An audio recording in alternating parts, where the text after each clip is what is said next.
ठीक है, तो आपके पास चैप्टर नंबर 4 है क्वाड्रेटिक इक्वेशन। ठीक है, और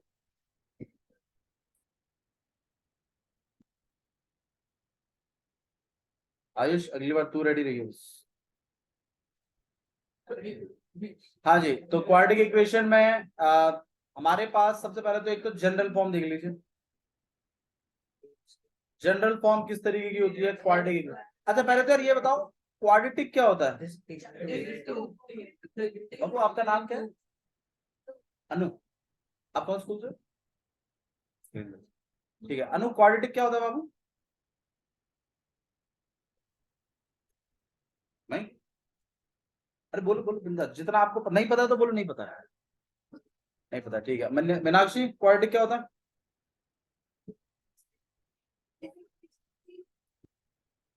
जिस इक्वेशन जिसमें वेरिएबल की पावर कैसी हो, हाईएस्ट पावर 2। पॉलिनोमियल्स को हम लोगों ने डिग्री के आधार पर बांटा हुआ था। उसमें सबसे पहला पॉलिनोमियल क्या लिखा था? डिग्री के बेसिस पर। शेर उठा, उधर बैठ जा, सबसे कॉर्नर में बैठ जाके, चल निकल वहां पे, चल बैठ जाएंगे।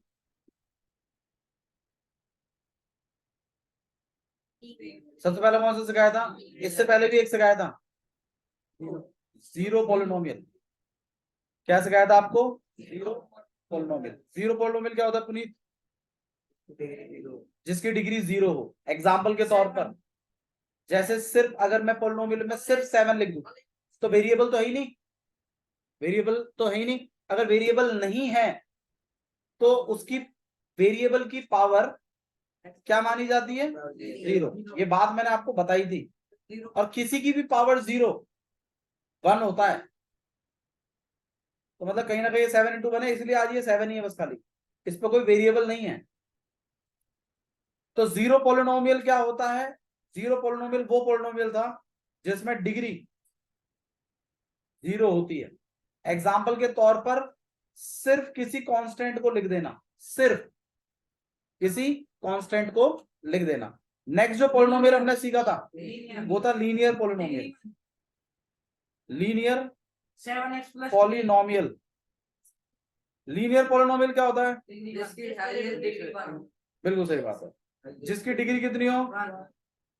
1 हो, वो कहलाता है आपका लीनियर पॉलिनोमियल। एग्जाम्पल के तौर पे बताओ, 4x+1, जैसे 4x+5 या 1, 3। आप गौर करिए, यहां पर वेरिएबल की पावर कितनी है? 1। यहां पर वेरिएबल की पावर कितनी है? 0। क्यों? क्योंकि वेरिएबल ही नहीं है भैया।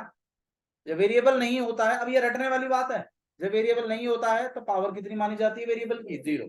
मैंने इसे पहले वाले में बताया। और क्यों मानी जाती है? क्योंकि सिर्फ 7 लिखने का मतलब ही होता है 7x की पावर 0, इसीलिए वेरिएबल की पावर क्या मानते हैं? 0। अगर सिर्फ क्या लिखा गया है, नंबर लिखा गया है, तो भाई ये वो डिस्कशन है जो हम पोलिनोमियल से कर रहे हैं क्वाड्रेटिक में। ठीक है, ओके। तो लीनियर पोलिनोमियल, अब लीनियर पॉलिनोमियल में यहां पर एक बार वेरिएबल देखने को मिल रहा है तो कुछ नहीं है, पावर तो 1 मानी जाती है। और जब वेरिएबल ही ना हो तो कितनी मानी जाती है? 0। तो हाईएस्ट पावर तो 1 ही चल रही है। तो जिसकी डिग्री, डिग्री क्या होती है? Highest power. अगर वेरिएबल की हाईएस्ट पावर 1 है तो डिग्री 1 है। डिग्री 1 है तो ऐसे पोलिनोमियल को प्यार से लीनियर पोलिनोमियल बुलाया जाता है। जीरो पोलिनोमियल क्या होता है मनीष? जिसकी डिग्री 0। एग्जाम्पल, जैसे सिर्फ 7 लिख देना या 5 लिख देना, 3 लिख देना, ये सब पॉलिनोमियल्स हैं डिग्री 0 वाले, तो इनको जीरो पॉलिनोमियल बुलाया जाता है। अच्छा, उसके बाद फिर डिग्री 1 वाले पॉलिनोमियल को क्या बुलाते हैं? Linear polynomial. डिग्री, हाँ जी बोलो। जीरो पॉलिनोमियल में अगर 0 लिख दें, सिर्फ 0, देखो भाई, अगर नहीं, बिल्कुल माना जाएगा, क्यों नहीं माना जाएगा? अगर आप सिर्फ 0 लिख देते हैं तो ये बिल्कुल पॉलिनोमियल, आप इसको काउंट कर सकते हैं। और ये जीरो पोलिनोमियल में ही काउंट होगा। ठीक है, हाँ जी। तो जीरो पोलिनोमियल क्लियर है। नेक्स्ट हमारे पास कौन सा है, लीनियर पोलिनोमियल। हाँ जी, निशान तेरे पे 5 सूट है ना, झिलेंगे नहीं। मैं बता रहा हूँ तेरे को, जो तू ये मनी मन मुस्कुरा रहा है ना,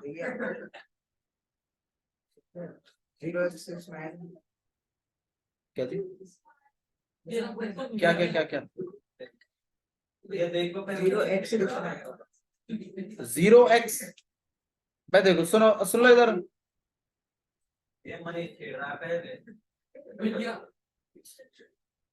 अगर आप देखो सुनिए, अगर आप बात कर रहे हैं कि भैया वन किस में काउंट होगा, तो ये जीरो पोलिनोमियल है। 2, 3, 4, इवन नेगेटिव वैल्यूज भी, -5, -3, ये सब आपके जीरो पोलिनोमियल में काउंट हो जाएंगे। लेकिन अगर आप सिर्फ जीरो लिख रहे हैं, सिर्फ जीरो, तो भाई ये पोलिनोमियल स्टैंड नहीं करता है। यहाँ पर जीरो कोई पोलिनोमियल नहीं है। ठीक है, हाँ कोई नंबर हो तो चलेगा, जीरो पोलिनोमियल कैटेगरी में नहीं है। ठीक है, जीरो कोई पोलिनोमियल, जैसे जीरो जैसे वन है, प्राइम नंबर भी नहीं है और कंपोजिट भी नहीं है, तो इस तरीके से ये जीरो वाले जो होते हैं ना, जिनका कोफिशिएंट आगे में जीरो आ जाता है, वो पोलिनोमियल नहीं, अगर सिर्फ जीरो है तो। ठीक है, ओके क्लियर है। तो पोलिनोमियल की बात करें थे हम लोग, zero polynomial, linear polynomial. Linear polynomial क्या होता है, जिसकी डिग्री क्या होती है, 1 होती है, हाईएस्ट पावर आपके पास 1 चल रही है। नेक्स्ट आपके पास कौन सा पोलिनोमियल है, क्वाड्रेटिक, जिस पे हम अभी जिक्र करेंगे, क्योंकि हमारे चैप्टर का नाम ही क्या है, क्वाड्रेटिक इक्वेशन। तो यहां से मामला कुछ सेटअप हुआ है। तो क्वाड्रेटिक, क्वाड्रेटिक क्या होता है भाई, जिसमें हाईएस्ट मतलब पावर या फिर डिग्री कितनी चल रही हो, 2 चल रही हो। तो जैसे कि 4x² प्लस 5x या +1 + 3, ये आपके पास कैसा पोलिनोमियल है, क्वाड्रेटिक। इस पे हम बातें करेंगे और भी। ठीक है, तो क्वाड्रेटिक पोलिनोमियल डिग्री कितनी हुई, 2। डिग्री एक चीज और भी बताती है, युवराज, युवराज बताइए, उसके नंबर ऑफ सॉल्यूशंस या नंबर ऑफ जीरोस बताती है। आज जब हम क्वाड्रेटिक इक्वेशन के बारे में बात करेंगे तो इस पे भी डिबेट करेंगे, क्योंकि अब हम पोलिनोमियल की बात नहीं कर रहे, अब हम किसकी बात कर रहे हैं, इक्वेशंस की। अच्छा, इक्वेशन क्या होती है, जिसमें LHS हो और जिसमें 2 एल्जेब्रिक एक्सप्रेशंस और बीच में किसका यूज हो रहा है, इक्वल्स टू। ठीक है, अब जैसे अब हमारे चैप्टर से शुरुआत करते हैं हम लोग, क्वाड्रेटिक इक्वेशन। हाँ जी, हाँ जी, बिल्कुल हर कंडीशन में जरूरी होगा। इक्वेशन में आपके पास बीच में इक्वल्स टू यूज हो रहा है, और अगर आप किसी चीज के बीच में इक्वल्स टू यूज कर रहे हैं, तो ऑब्वियस सी बात है उन दोनों की वैल्यू आपस में इक्वल होनी चाहिए। और अगर जिसके लिए नहीं हो रही है, फिर इसका मतलब है कि वो पॉइंट का उससे कोई लेना देना नहीं। अभी करेंगे इस पर बात। तो क्वाड्रेटिक इक्वेशन, क्वाड्रेटिक क्या है, जिसकी डिग्री कितनी हो, 2, मतलब वेरिएबल 2, पावर 2। और इक्वेशन मतलब क्या, LHS और RHS का जिक्र हो। तो मतलब इस चैप्टर में हम जो चीजें डील करने वाले हैं, वो आपके पास ऐसी इक्वेशंस होंगी जिसमें वेरिएबल की जो पावर चल रही होगी वो 2 होगी। वेरिएबल की जो पावर चल रही होगी वो कितनी होगी, 2। ठीक है, एग्जाम्पल के तौर पर देखो, जनरल इक्वेशन लिख देता हूं मैं। जनरल इक्वेशन का मतलब है कि आप इस चैप्टर में जितनी भी इक्वेशंस डील करेंगे, क्वाड्रेटिक इक्वेशन, वो सब कहीं ना कहीं इस जनरल रूप से मिलती हुई होंगी। जनरल इक्वेशन है आपके पास ax² + bx + c, ले सकते हैं, एनसीईआरटी ने जो लिया मैं वो बता रहा हूँ। ax² + bx + c = 0। ये जो चीज लिखी है मैंने, ये जनरल इक्वेशन है। जनरल इक्वेशन क्या होती है भैया, थोड़ा सा बताओ से, जनरल इक्वेशन होती क्या है। जनरल इक्वेशन का मतलब है कि आप जितनी भी इक्वेशंस बनाएंगी वो इस रूप की दिखनी चाहिए। देखो, जैसे मैं आपको थोड़ा सा और समझाता हूँ, जैसे आप लोग कोई बायोलॉजी लैब अगर गए होंगे तो वहां पे आपने एक ह्यूमन स्केलेटन देखा होगा, है ना। अब वो ह्यूमन स्केलेटन को जिस किसी की बॉडी भी परस्यू करती है, मतलब वैसी है देखने में, स्कैन करें और अगर वैसा दिखे तो वो ह्यूमन बींग्स कहलाता है, चाहे वो जेंट्स हो चाहे वो लेडीज। ठीक है, स्केलेटन सबका सेम। ओके, अब अगर हम मान लो धरती में से भाई कोई एलियन निकला है कल को और उसको हमने स्कैन किया, और अगर उसका स्केलेटन भी बिल्कुल ह्यूमन स्केलेटन से मिलता है तो उसको आप एलियन नहीं बोलोगे, फिर वो भी क्या कहलाएगा, ह्यूमन बीइंग ही कहलाएगा। तो वो जो स्केलेटन आपने बनाया है वो जनरल इक्वेशन है, वो जनरल स्केलेटन है ह्यूमंस का। अब चाहे वो अमेरिका का हो, चाहे वो अफ्रीका का हो, चाहे वो अंटार्कटिका का हो, चाहे वो यूरोप का हो, चाहे वो कहीं का भी हो, हाँ रशिया का भी हो, चाहे वो रशिया का भी हो, ठीक है, तो अफ्रीका का भी हो, तो वो सारे के सारे उसी पैटर्न को फॉलो करेंगे, उसी पैटर्न को फॉलो करेंगे, मतलब वही ह्यूमन स्केलेटन होगा सकता, तो वो ह्यूमन बीइंग्स का जनरल इक्वेशन है। ठीक है, पता नहीं ऐसा होता है, वो सेम होता है ह्यूमन स्केलेटन सबका ही है। तो इसी तरीके से आपके पास जनरल इक्वेशन होती है। तो ये जो जनरल इक्वेशन है, मैं इस चैप्टर में जितनी भी क्वाड्रेटिक इक्वेशन बनाऊंगा उन सबका एक रूप भी तो होगा, वो रूप यही होगा। अब मतलब भैया आप कहना क्या चाहते हो, मैं ये कहना चाहता हूँ कि इस इक्वेशन, इस चैप्टर में हम इन इस तरीके की इक्वेशनों को डील करेंगे। जैसे मान लो 2x square plus 5x plus 6 equals to 0, इस तरीके की, जीरो के अलावा कुछ, हाँ कुछ भी और रखेंगे। ठीक है, अब जैसे मान लीजिए एक्स स्क्वायर, चले एक मिनट लेट मी क्लियर, उसके बाद आपके डाउट बनेंगे तो हम सुनेंगे। एक्स स्क्वायर प्लस में 6 इक्वल्स टू 0। अब भैया इसमें एक्स नहीं आ रहा, कोई बात नहीं आ रहा है, तो इसका मतलब क्या है, अब आपकी सारी भरपाई होगी। ए की वैल्यू कौन प्लेस कर रहा है यहाँ पे, 1। बी की जगह क्या चल रहा है, 0। सी की जगह क्या चल रहा है। तो अगर ये रूप भी है तो घबराइए नहीं, आप इसको जनरल इक्वेशन के रूप में लिख सकते हैं। हाईएस्ट पावर 2 ही रहनी चाहिए। अब बोले इसका बाबू करेंगे अभी काम, इस पर भी करेंगे। अभी मैंने बस खाली चैप्टर स्टार्ट किया है, क्वाड्रेटिक इक्वेशन। क्वाड्रेटिक पे मैंने बात करी है, डिग्री 2 होती है, ठीक है। इक्वेशन है तो LHS इक्वल टू RHS है। फिर मैंने उसकी एक जनरल इक्वेशन लिख दी। जनरल इक्वेशन में क्या पाया आपने, ax square plus bx plus c। इसे धारणा बना ली माइंड में कि इस चैप्टर में हम जितनी भी इक्वेशन पढ़ेंगे उन सबका कहीं ना कहीं वास्तविक रूप यही होगा, ठीक है। अब अगर कोई कमी है तो उसके आगे 0 लगा लिया जाएगा। भैया अगर मान लीजिए हम ऐसा लिख दें, मान लीजिए x प्लस 8 इक्वल टू 0। अब ये क्वाड्रेटिक तो नहीं है, पर आप वाली टेक्निक के हिसाब से 0x स्क्वायर लगा लेते हैं। 0 हो जाएगी भैया ये क्वाड्रेटिक अब भी नहीं है। क्वाड्रेटिक इक्वेशन होने के लिए बस इतना ध्यान रखिएगा, ए जो मतलब आप स्टार्टिंग में लिखोगे ax square plus bx plus c equals to 0, ये फॉलो होना चाहिए। और एक चीज और भी फॉलो होनी चाहिए, ए कभी भी किसके बराबर ना हो, 0। क्यों, अगर 0 के बराबर हो गया तो क्या हो जाएगा, एक्स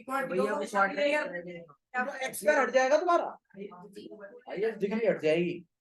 क्या हट जाएगी, हाईएस्ट डिग्री। कुछ भी हो, कम वाली डिग्रियां बेशक हट जाए, लेकिन 2 नहीं हटना चाहिए डिग्री में से। अगर 2 हट गया तो फिर वो क्वाड्रेटिक नहीं रही, फिर वो आपकी लीनियर बन गई है, जो भी आप 0 पॉलिनोमियल जो भी हो। समझ में आया। तो कुछ भी हो a 0 नहीं होना चाहिए। किसी को डाउट है इसमें तो बताइए, पक्का, ठीक है। अब हम टाइप ऑफ क्वाड्रेटिक इक्वेशंस के बारे में बात कर लेते हैं। आपकी जितनी भी इक्वेशंस होंगी ध्यान रखिएगा उसमें एक ही वेरिएबल का इस्तेमाल होगा।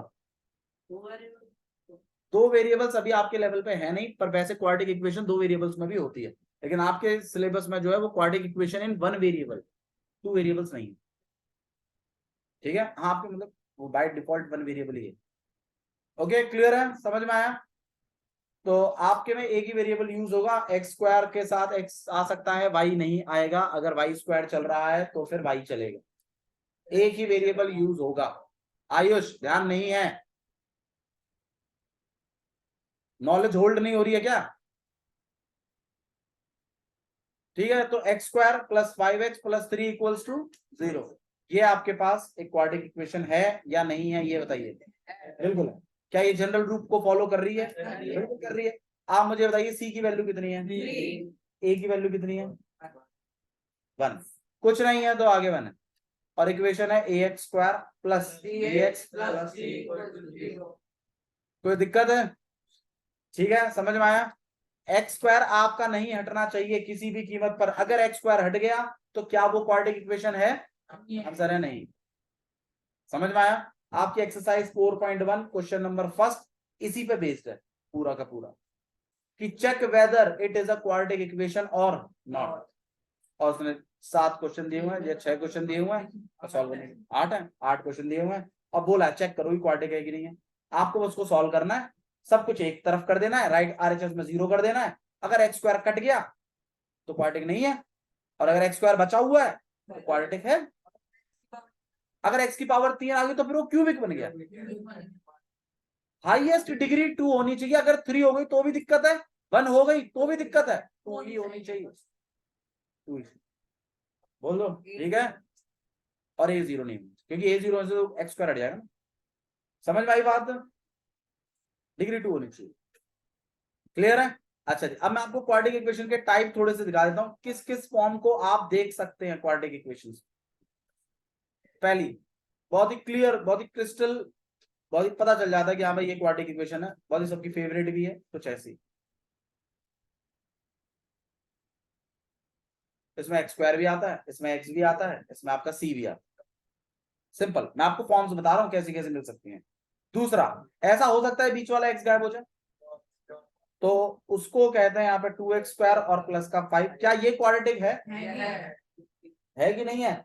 बिल्कुल है, क्योंकि इसमें 2x स्क्वायर प्लस 5 है तो एक्स स्क्वायर तो है। तीसरा फॉर्म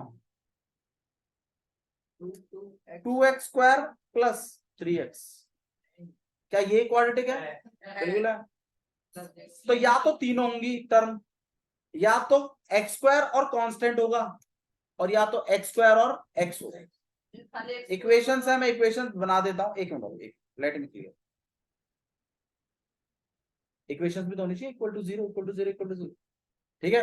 इस तरीके में से भैया कैसे सॉल्व करोगे, इसको कैसे सॉल्व करोगे और इसको कैसे सॉल्व करोगे, क्योंकि अब हम सॉल्यूशंस के बारे में बात करेंगे, इसको करेंगे हम, लेकिन पहले सॉल्यूशंस के बारे में थोड़ा सा बात कर लेते हैं। हाँ बोलो, क्या बोल रहे हो? हाँ हाँ क्वाड्रेटिक आया समझ में? कोई डाउट है तो बता दीजिए अभी। निशांत क्लियर है? ठीक है बाबू, ओके नेक्स्ट देख रहे हैं हम लोग। देखो भाई, जो आपकी फुल फ्लेज जो इक्वेशंस होती हैं उसको सॉल्व करने के 2 तरीके हैं, मैं बता देता हूं आपको। मैं आपको पूरे चैप्टर का सारांश दे रहा हूं एक साथ, बस नॉलेज होल्ड करिएगा। आपका मैं कह रहा हूं ये पूरा का पूरा चैप्टर विद इन 4-5 डेज खत्म हो सकता है अगर आप साथ देंगे तो, ठीक है। तो क्वाड्रेटिक इक्वेशन मैंने आपको 3 तरीके क्वाड्रेटिक इक्वेशन सिखाई। मैं आपको पहले ये वाली इक्वेशंस को डील करना बताता हूं, कि जैसे मान लो ऐसी इक्वेशन -5x इक्वल्स टू 0, जिसमें आपका वो कांस्टेंट c नहीं होता। इनमें से जीरोस कैसे, इनमें से सॉल्यूशन कैसे निकालते हैं? तो इनमें सॉल्यूशन निकालने के लिए आपको क्या करना होता है, आप इसमें से और इसमें से कॉमन खींचते हो। कॉमन खींचिए, क्या निकल जाएगा? x। अंदर क्या रहेगा?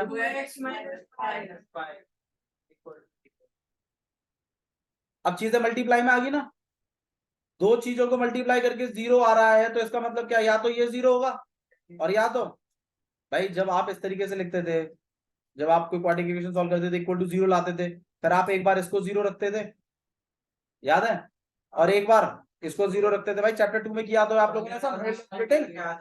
फिर क्या करते थे, मान लो जैसे x+3 आ गया इक्वल टू 0, तो x की वैल्यू कितनी आ गई, और यहाँ पर x+5 इक्वल टू 0, फिर x की वैल्यू कितनी। ये क्यों करते थे आप, ऐसा कैसे लिख पाते थे? अल्फा बीटा निकालने के तो ठीक है, ऐसा लिख क्यों पाते थे, मैं ये पूछ रहा हूँ। बिल्कुल सही बात नहीं, मिडिल टर्म स्प्लिटिंग ठीक है। मिडिल टर्म स्प्लिटिंग आपको क्या चीज सिखाता है? मिडिल टर्म आपको सिखाता है चीजों को फैक्टर फॉर्म में लिखना, मतलब मल्टीप्लाई की फॉर्म में लिखवाना। भैया मल्टीप्लाई में इतना इंटरेस्टेड क्यों? मल्टीप्लाई में इंटरेस्टेड इसलिए है क्योंकि 2 चीजों को मल्टीप्लाई करके अगर 0 आ रहा है तो इसका मतलब इनमें से कोई एक 0 होगा। मनीष, दोनों भी 0 हो सकते हैं, दोनों भी 0 हो सकते हैं, दोनों भी 0 हो सकते हैं, इसलिए वही तो कंडीशन लगाई। एक बार तो इसको 0 रखा। भाई मुझे तो देखो यहाँ पे क्वाड्रेटिक इक्वेशन लिखी रहेगी, आपने सॉल्व करके 2 लिया है, ऐसा तो आता था। मिडिल टर्म स्प्लिटिंग ऐसे तो करते थे। मिडिल टर्म स्प्लिटिंग किसको नहीं आती? नहीं है अनु, मिडिल टर्म स्प्लिटिंग नहीं आती? आती है। तो आप इस मिडिल टर्म स्प्लिटिंग से ऐसे 2 मल्टीप्लाई में कन्वर्ट करवा देते थे। अनु किया है कि नहीं किया ये काम? पक्का? ठीक है। और दो चीजों का मल्टीप्लाई 0 दे रहा है, तो इसका मतलब क्या होता है? दोनों में से कोई एक तो 0 है। दोनों भी हो सकते हैं, पर कम से कम किसी एक का 0 होना तो अनिवार्य है, मैंडेटरी है। फॉर एग्जाम्पल आप खुद सोचिए ना, बताइए ना कोई ऐसे नंबर जिनको मल्टीप्लाई करूं और 0 आ जाए, और दोनों में से एक भी 0 ना हो। ऐसा हो सकता है क्या? नहीं। बताइए। आप 2 ट्राई करेंगे, इसके बाद -2 ट्राई करेंगे तो -4 आता है भैया, 0 ना आता। दो चीजें जिनको मल्टीप्लाई करके 0 आ रहा है, इसका मतलब ही है कि उन दोनों में से कम किसी एक को तो 0 होना ही पड़ेगा। और यही वजह होती थी, बहुत सारे टीचर बताते नहीं है इन चीजों को, बल्कि आपको रटा देते हैं कि एक बार इसको 0 धर दीजो, एक बार याद 0 धर दीजो। अरे क्यों रख दे 0? कोई बात भी तो होगी। क्योंकि आपके पास एक इक्वेशन थी जिसको आप सॉल्व करके मल्टीप्लाई के रूप में लेके आए। सॉल्यूशंस क्या होते हैं? एक्स की वो वैल्यू जिसे रखने पर एलएचएस किसके बराबर आ जाए? आरएचएस 0 है, तो एलएचएस भी आपको किसका चाहिए? 0 का। अब इस चीज को 0, ये रूप आपने मल्टीप्लाई का दे दिया, तो ये चीज आपको 0 चाहिए। अब ये चीज 0 लाने के दो ही तरीके हैं, एक बार या तो ये 0 हो और एक बार ये 0। इसीलिए एक बार इसको 0 कराते थे और एक बार इसको। अब जिन बच्चों को ये बात समझ में नहीं आती ना, रटा देते हैं मार मार के कि एक बार इसको 0 धर दे, एक बार इसको 0 धर दे। लेकिन जिनको समझ में आती है उनको समझ लेना चाहिए कि क्यों 0 रख दे। ठीक है। अच्छा जी, तो अभी अभी हम लोगों ने एक क्वेश्चन किया था, x² प्लस 5x, 5x था 7x था? नहीं ये वाला x² 7x थोड़ी था, x² minus 5x equals to 0, अभी अभी लिखा था हम लोगों ने। फिर हमने क्या किया था, इनमें से x कॉमन निकाल लिया, तो कितना बच गया? 2x ले लो भैया, x तो यहाँ 2 लगा। अब मुझे एक बात बताओ, ये चीज और ये पूरी चीज किस में आ गई? मल्टीप्लाई में आ गई ना, तो मल्टीप्लाई में तो कर पाएंगे। बिल्कुल। अब हम क्या रखने वाले हैं? एक बार तो हम x को 0 रखेंगे और एक बार हम किसको 0 रखेंगे? 5/2 और 0। तो ये कितना हो जाएगा? x इक्वल टू 5/, ये -5 उधर चला जाएगा प्लस का, 2 नीचे चला जाएगा, तो 2 आंसर आ गए, एक ये और एक ये। क्या बात करोगे, ये आंसर है, बिल्कुल ये आंसर है भैया। मतलब इनको रखने पर एलएचएस किसके बराबर आ जाना चाहिए? बिल्कुल आएगा। दोनों को रखेंगे, दोनों को रखेंगे, दोनों में आएगा, देखना कैसे आएगा। आप एक बार x की जगह 0 रखो इसमें, 2 इंटू 0 का स्क्वायर माइनस 5 इंटू 0, 0 का स्क्वायर 0, ये तो 0 ही, 0 माइनस 0 0, और आरएचएस तो आपका 0 था ही। एक तो 0 रखने पे आ गया, और एक और किस पे रखूं? 5/, तो 5/2 और रख, 5/2 का स्क्वायर माइनस 5 इंटू 5/, ठीक है। स्क्वायर अलॉट कर रहे हैं, कितना हो जाएगा?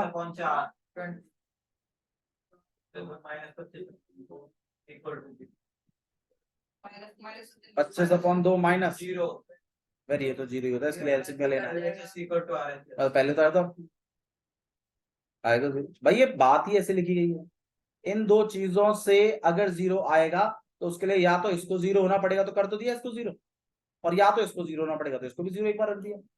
इसका 0 होगा 0 पर, इसका 0 होगा 5/2 पर, तो चाहे 5/2 लिख दो चाहे 0 लिख दो, इस चीज का 0 होना तय है। और अगर इस चीज का 0 तय होना जरूरी है, मतलब तय है, तो ये चीज भी क्या बन जाएगी? फिर 0 ही हो जाएगी, क्योंकि ये उसी का रूप है, बस मल्टीप्लाई की फॉर्म में। नहीं आ रहा?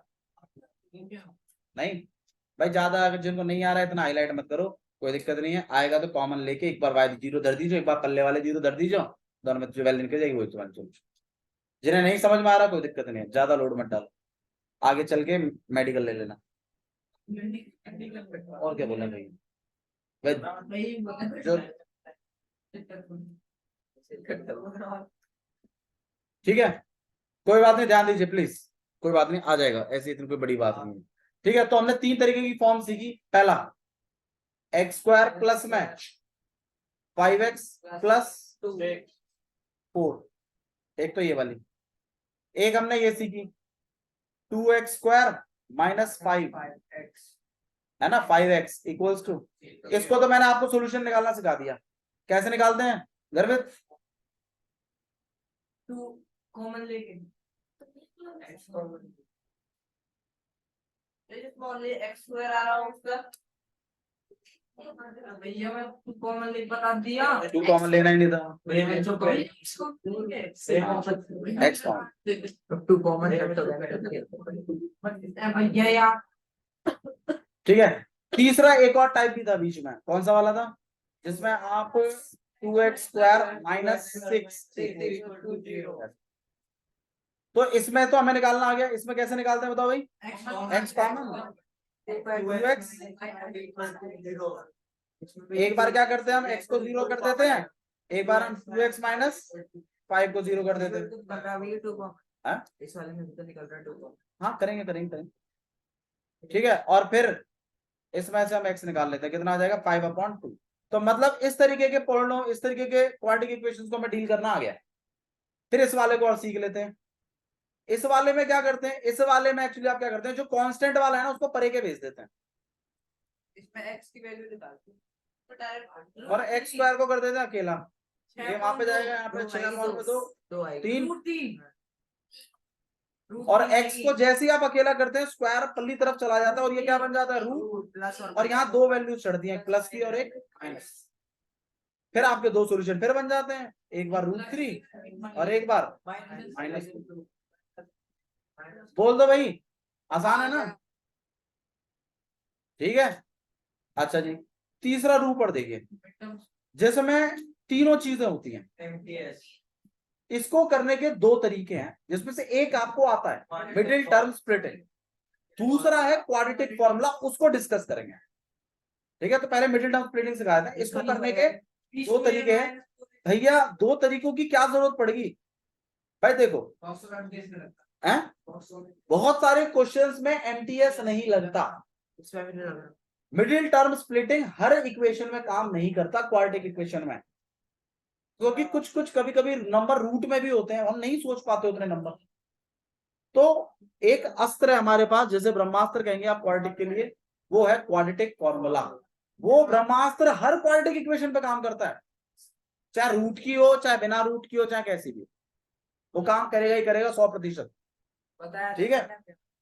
हाँ करवाएंगे उसको, लेकिन पहले एमटीएस को क्लियर कर लेते हैं।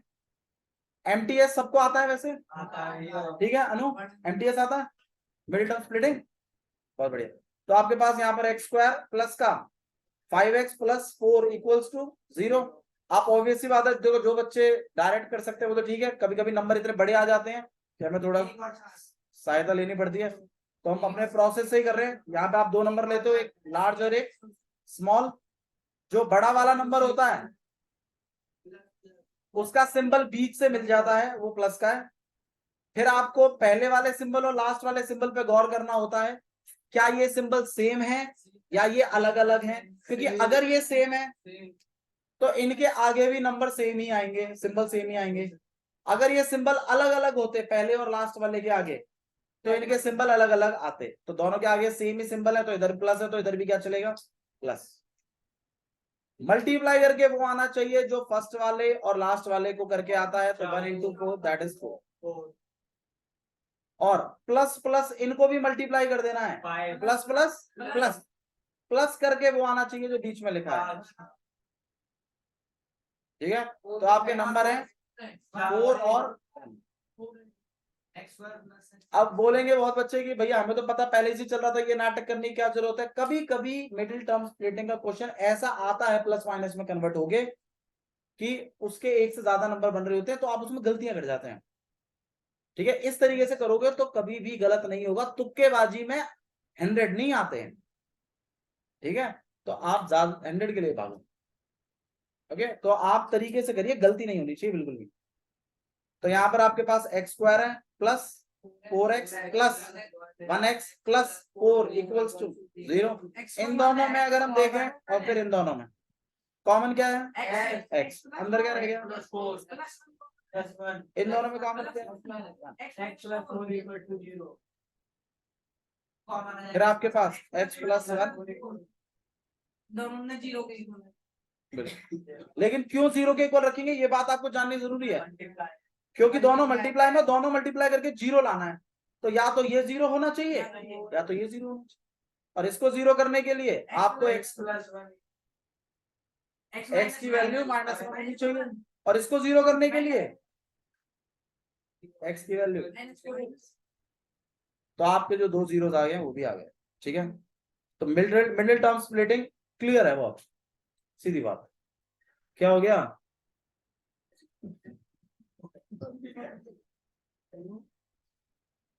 ठीक है, तो middle term splitting is kind of clear. ठीक है, हमारे पास इसी का एक और फॉर्मेट रह गया, क्वाड्रेटिक फॉर्मूला।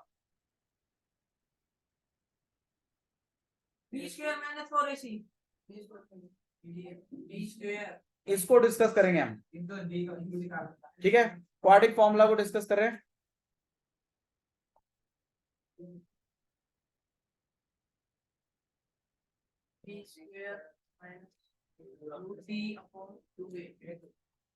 ठीक है, क्वाड्रेटिक फॉर्मूले को डिस्कस करें इससे पहले थोड़ा सा जनरल इक्वेशन, क्योंकि जनरल इक्वेशन की मदद से काफी हद तक आगे बढ़ता है।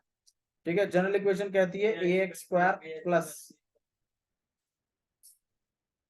ये आपके पास general equation ax² plus bx plus c। ठीक है, अच्छा जी, ये आपके पास क्वाड्रेटिक फॉर्मूला हो गया। मैं आपको डायरेक्ट बताता हूं कि किस तरीके से आप डायरेक्टली आंसर पा सकते हैं। देखिए, आपको अगर ऑब्वियसली बात है कितने एक्स आएंगे? 2। क्वाड्रेटिक है तो ऑब्वियसली बात है डिग्री 2 है, डिग्री 2 है तो सॉल्यूशन भी कितने होंगे? 2 ही होंगे। फॉर्मूला कहता है -b प्लस अंडर रूट के अंदर b² माइनस 4ac अपॉन में। मैं क्लियर कर दूंगा बाबू वो डी वाली बात भी, थोड़ा भी फिलहाल के लिए समझो। एक तो ये है और एक x equal to -b minus under root b² minus 4ac upon में।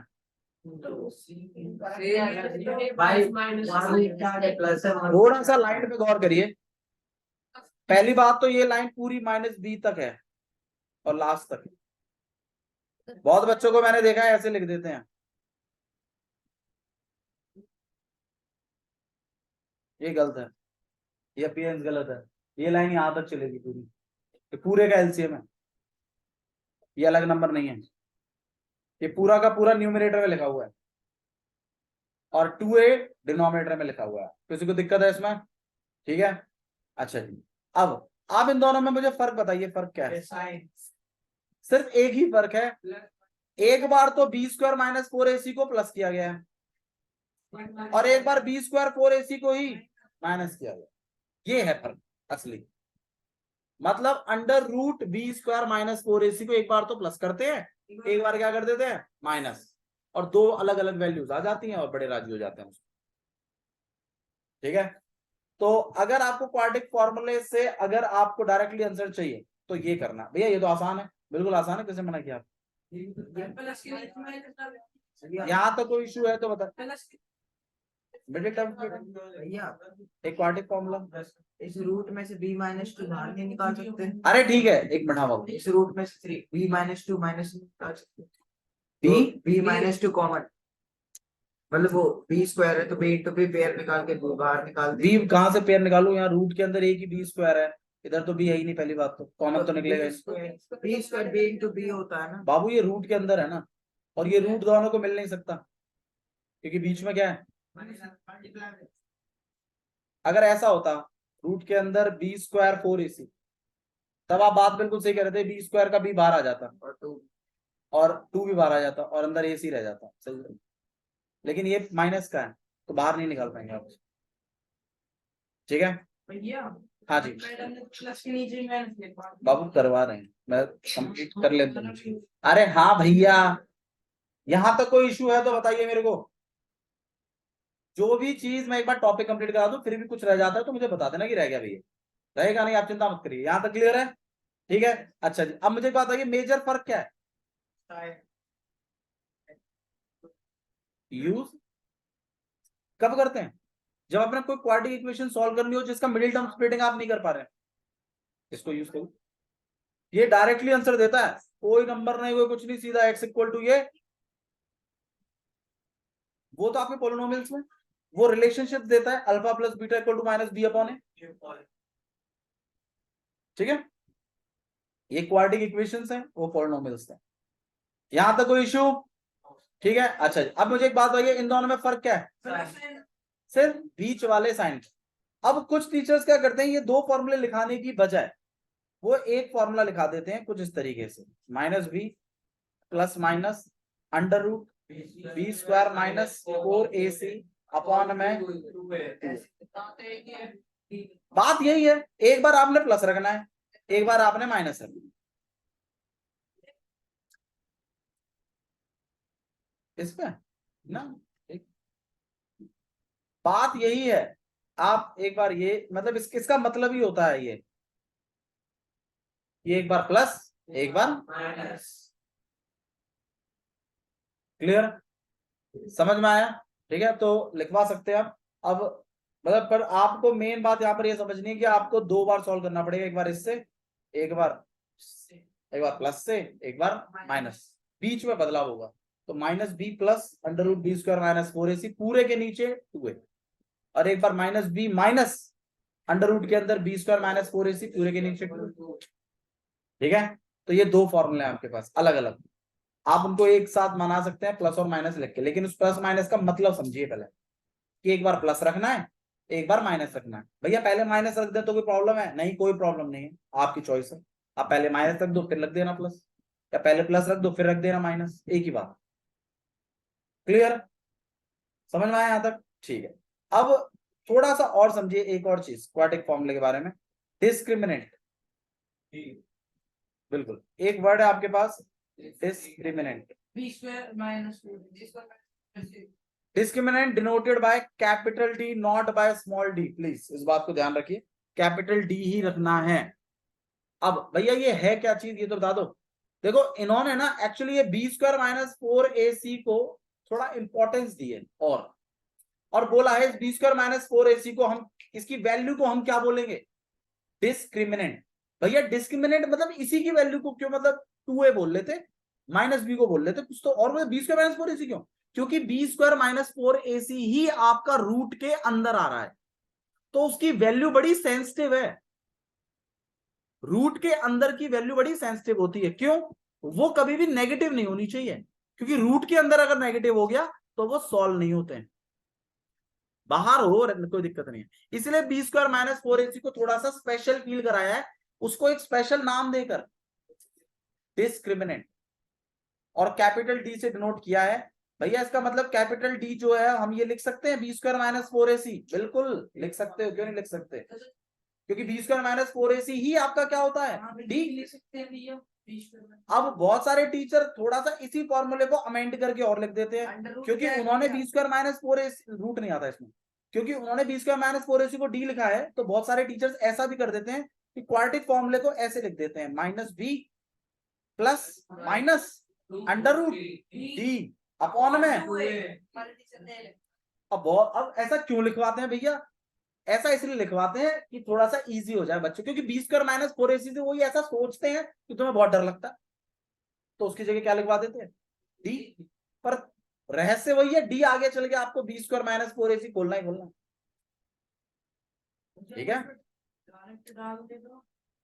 क्या बी स्क्वायर माइनस 4ac की वैल्यू अलग कैलकुलेट करके डायरेक्टली डी डाल दें? बिल्कुल वही, वो भी कर सकते हो। आप B square minus 4ac root के अंदर भी कैलकुलेट कर सकते हो। B square minus 4ac D नाम की कोई चिड़िया अलग कैलकुलेट कर लीजिए, फिर उसमें वापस डाल दीजिए रूट के अंदर, वो भी सही है। ये तो आपकी चॉइस है, how to solve the question.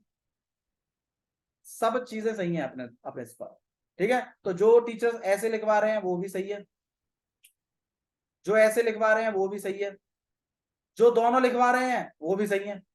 But आपको ये तीनों रूप पता होने चाहिए कि ये अलग अलग नहीं है रूप, ये एक ही रूप है। ठीक है, अब उन्होंने डिपेंडिंग अपॉन डी, क्योंकि डी जो है बड़ा सेंसिटिव मामला है, उन्होंने 3 तरीके के केसेस बनाए हैं डी के आधार को रख के। डी क्या है? बी स्क्वायर माइनस 4ac, और जो आपका एक्स है वो एक बार minus B plus under root B square minus 4ac की। चलो मैं भी एक बार काम करता हूं, मैं क्या लिख देता हूँ? डी अपॉन में 2, एक तो ये और एक minus B minus under root D upon में। अब आप मतलब मेरे आंसर्स ये हैं। अब ये कैसे आएंगे क्या करेंगे वो हम कर लेंगे, लेकिन आप थोड़ा इतना समझिए। यहां तक कोई स्टोरी में कोई इश्यू है तो बताइए। समझ में आया? Quadratic equation, quadratic polynomial, degree 2, इधर आपके पास डिग्री टू दो सॉल्यूशन। तीन तरीके की फॉर्म्स देख ली, एक जिसमें तीनों आते हैं, एक जिसमें सिर्फ एक्स स्क्वायर और कांस्टेंट आता है, एक जिसमें एक्स स्क्वायर और एक्स आता है। एक्स स्क्वायर और एक्स में एक्स कॉमन निकालकर इक्वल टू जीरो करके दोनों को सेट कर देते हैं। जिसमें सिर्फ कांस्टेंट आता है उसमें कांस्टेंट को पल्ली तरफ भेज देते हैं, एक्स को अकेला करके रूट लगा देते हैं, प्लस माइनस दोनों वैल्यूज उठा लेते हैं। और एक तीसरा जिसमें तीनों है, उसमें एक तो मिडिल टर्म स्प्लिटिंग और एक आपका क्वाड्रेटिक फॉर्मूला। क्वाड्रेटिक फॉर्मूला मैंने डिस्कस कर दिया आपके साथ। इसमें डी भी एक चीज है, बी स्क्वायर माइनस 4ac। ठीक है, डी से डिस्क्रिमिनेंट है, कैपिटल डी से डिनोट करते हैं। तीन तरीके की पॉसिबिलिटीज हो सकती हैं डी की। या तो डी तुम्हारा 0 से बड़ा होगा, या तो तुम्हारा डी 0 होगा, और या तो तुम्हारा डी नेगेटिव होगा, 0 से छोटा। तीन ही तरीके की बातें हो सकती हैं, तो तीन ही तरीके की केसेस भी बनाए उन्होंने। ये तीन ही केस होते हैं। केस फर्स्ट, जहां पर डी आपका 0 होगा। एक्चुअली मैं बिल्कुल एनसीईआरटी ने जैसे किया वैसे करवाया था। उन्होंने रखा है डी का वैल्यू ग्रेटर देन 0 सबसे पहले। फिर उन्होंने केस 2 में बोला है कि डी इक्वल्स टू 0। और तीसरा केस उन्होंने डिस्कस किया है जहां पे केस थर्ड होगा डी लेस देन 0, मतलब डी नेगेटिव। एक तरीके से नेगेटिव भी बोल सकता है। लेस देन 0 का मतलब क्या होता है? नेगेटिव, 0 से छोटा। अच्छा जी, अब आप थोड़ा सा इस बात को और समझिए। ग्रेटर देन 0 है, थोड़ा सा नेचर ऑफ रूट के बारे में बात कर रहे हैं, ठीक है। यहाँ पे नेचर ऑफ रूट्स, रूट्स मतलब सॉल्यूशन। नेचर ऑफ रूट का मतलब है सॉल्यूशन किस प्रकार के होंगे। तो सॉल्यूशन के प्रकारों की बात कर लेते हैं। पहली बात, अगर डी मान लीजिए यहाँ 5, यहाँ 25 हो, मान लीजिए, क्योंकि 25 भी ग्रेटर देन 0 है, तो 25 का प्लस होना रूट 25 मतलब 5 का प्लस होना और 5 का माइनस होना, क्या आंसर अलग अलग लाएगा या सेम लाएगा? अलग अलग लाएगा, ऑब्वियस सी बात है। आप रूट 25 है, रूट 25 को आप 5 लिख सकते हो, ये बात क्लियर है। मैं 25 अंदाजे से बोला है मैंने, ठीक है, डाला है वैल्यू 5। तो 5 ही एक बार प्लस हो रहा है और 5 ही एक बार माइनस हो रहा है।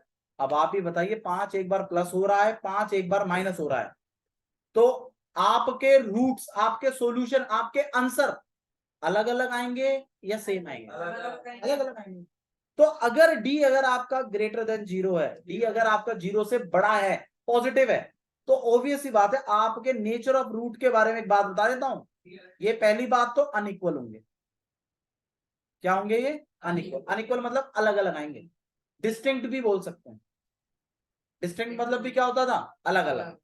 और दूसरा रियल आएंगे। अब रियल से बच्चे यहाँ थोड़े परेशान होते हैं। यहाँ रियल इमेज नहीं है, यहाँ रियल का मतलब है रियल नंबर। रियल नंबर क्या होते हैं भैया? मतलब कुछ पॉजिटिव, मतलब कुछ नंबर आएगा, रैशनल हो इरैशनल हो, मतलब कोई नंबर आएगा। मैंने बताया था ना, रियल नंबर मतलब क्या? सारे के सारे नंबर क्या कहलाते हैं? Real number.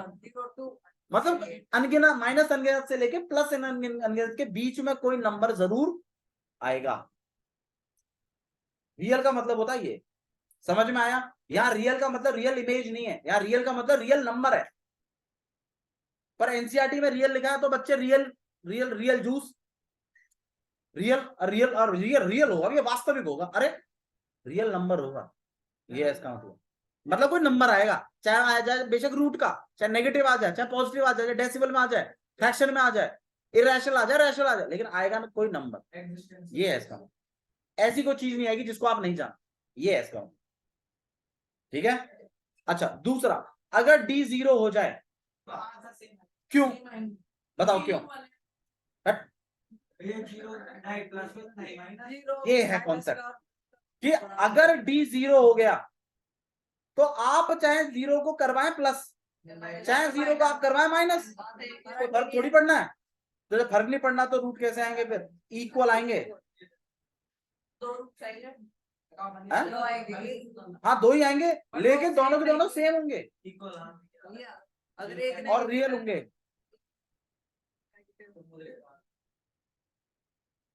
आगे जाइए अपनी पूरी फोटो है तो तू बकैत, ये तो मुझे पता ही है। और अगर डी 0 से कम हुआ मतलब नेगेटिव हुआ तो रूट के अंदर क्या आ जाएगा, नेगेटिव। और रूट के अंदर जब नेगेटिव होता है तो नॉट रियल बोल सकते हैं, इमेजिनरी बोल सकते हैं, या डज नॉट एग्जिस्ट भी बोलते हैं। नहीं नहीं, नॉट रियल यूनिक मतलब एक होता है बाबू। नॉट रियल बोल सकते हैं, इमेजिनरी बोल सकते हैं। एनसीईआरटी क्या फॉलो करिए वो बता देता हूं, डज नॉट एग्जिस्ट बोलती है वो, एग्जिस्ट ही नहीं करता आपका सॉल्यूशन, ये बोला हुआ एनसीईआरटी ने। अगर आपका डिस्क्रिमिनेंट की वैल्यू 0 से कम हुई, जब एग्जिस्ट ही नहीं करे, रूट की बात हो रही है यहाँ पे, ये रूट्स के बारे में बोला जा रहा है। तो 3 तरीके के केसेस हैं। अगर डी आपका ग्रेटर देन 0 हुआ तो रूट कैसे होंगे, अगर ग्रेटर देन 0 हुआ तो रूट कैसे होंगे। पहली बात तो भैया अलग अलग होंगे और रियल होंगे, रियल नंबर होंगे। दूसरा, अगर डी 0 हुआ तो इक्वल होंगे और रियल होंगे, ठीक है। तीसरा, अगर आपका डी लेस देन 0 हुआ तो डज नॉट एग्जिस्ट होगा, इमेजिनरी कह सकते हैं या नॉट रियल भी कह सकते हैं, ठीक है। ये 3 तरीके की पॉसिबिलिटी रिवाइज करके आए आप लोग, आपकी कॉपी चेक होगी बेसिक इंट्रो की।